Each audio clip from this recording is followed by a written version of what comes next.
Good morning, friends. My name is Wayne and I am a mixed media artist from the Netherlands. Today I am going to show you how you can enhance the little artist trading cards we made last time. In the last video I explained and show you all how to use the jelly plate in combination with the black gesso on the cards, pigment ink and also some wooden stamps. The black gesso I have used is from Liquitex. It's a really nice, fast drying black gesso. We are going to enhance them a little bit with two different kinds of products.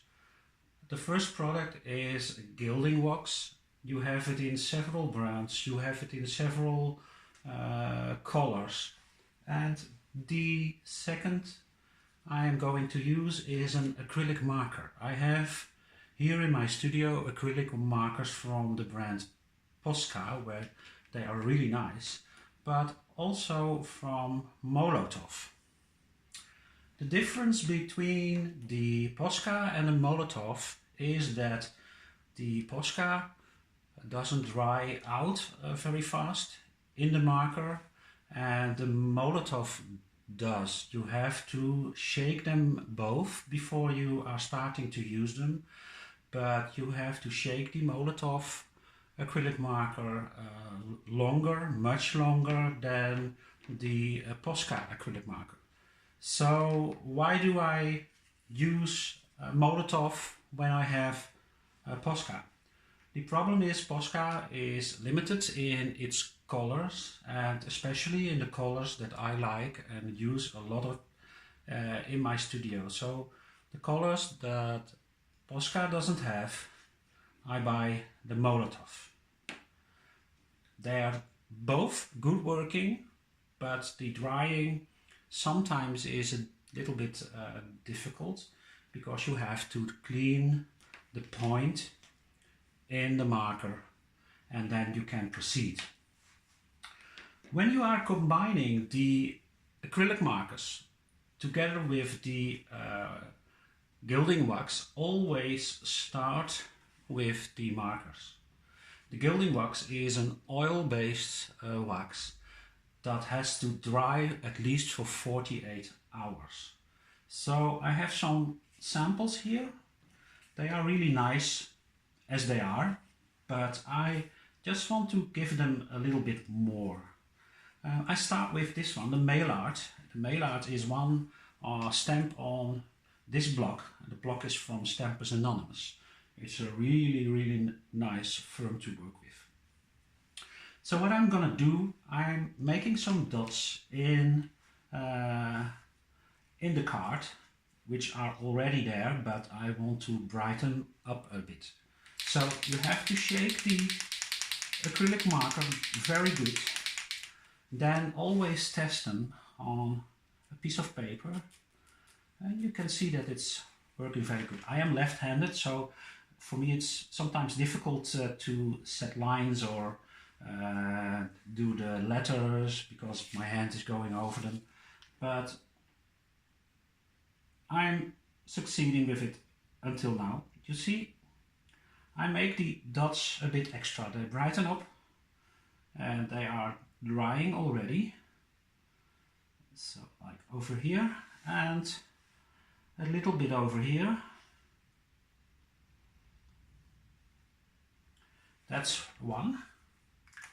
And I will use another color, the spring green from Posca.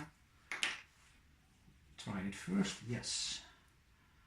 And you see, this is a really light color, so it brightens up the little dots that already are stamped on the artist trading card here. And not much, don't do all the dots. I always say less is more, and that's also for this artist trading card. So that is one.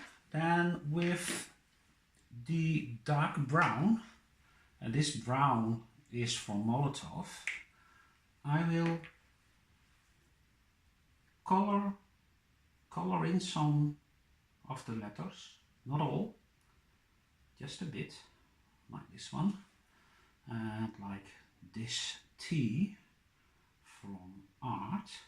This is a typical mail art stamp, and also a really nice Dada stamp.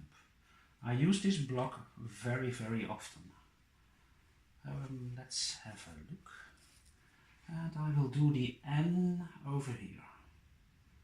Then I let dry it a little bit, so I put this away and I go further with the Dada. And I think that the Dada will be very nice with this color. This is from Molotov again, so shake very well.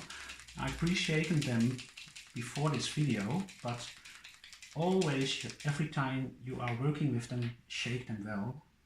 Test them, that's okay. And I start with the D from Dada. You see the really nice opaque color. That is what I like from the acrylic markers. They are opaque and they are really brighten up the letters. Like here, and this D, it's just flipping off the card like this. And I want to do a line from here. As it's already existing line, but give it more accent, I use the Molotov markers. And again, don't do all, less is more, because you are also in a bit working with the gilding wax. Let's have a look, this one for a part. Okay, put this one aside. Then the last one I want to show you is a checkerbox stamp. It's a stamp from Hampton Arts. I don't know if they still have it, but you can always look on the internet. This is a little bit red-brown, so you can choose between this one from Posca or this light brown from Molotov. I think I will use the light brown in combination with this green. You see, this green is more than the spring green. Again, shake well, test them and start using them. You can do the whole checker box, but you can also do a part, so like this, because the stamp is also containing from whole checkers and part of the checkers. So don't do the whole square, just a bit like this. Over here, doubling the line a bit, and perhaps here a little bit. And you can do the same with the mint green. You can do it over here where already is a lot of green, but you know, you can do it on the brown as well. But for now I will give a little bit extra accent to the green part of the card, like this. Okay, and again, dry it for a bit. So this was the first one we made with the acrylic markers.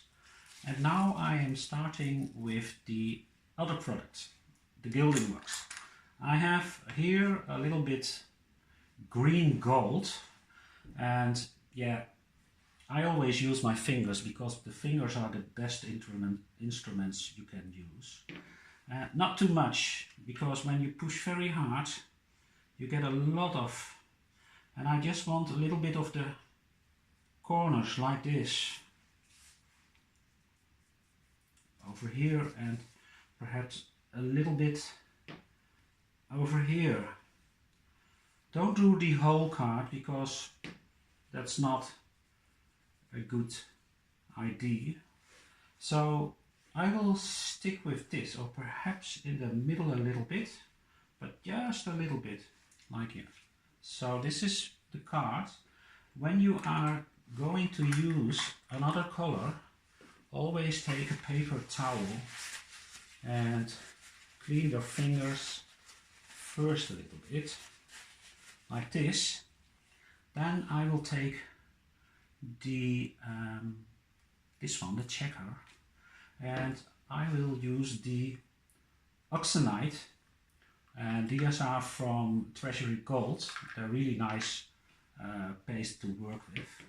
And again, not too much, but not only in the corners for this one, but a little bit in the middle as well.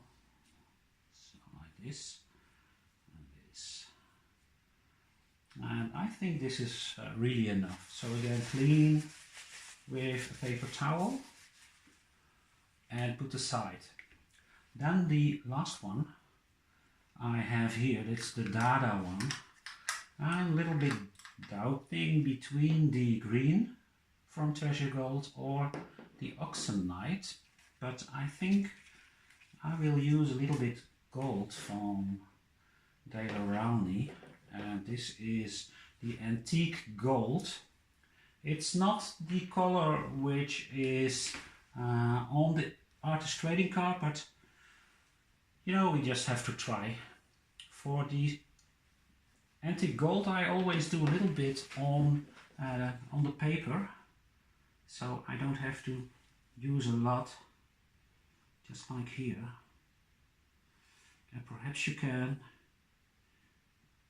if you want, do a little bit like on a letter or on the circle. But you don't need very much, just a little bit to give it a little accent. And again, less is more. So this one. So we have now 3 different background artist trading cards. Let them dry for at least 48 hours before you go further. You can add a collage or something else, or you can just leave it like this. Thank you everyone for watching to my video.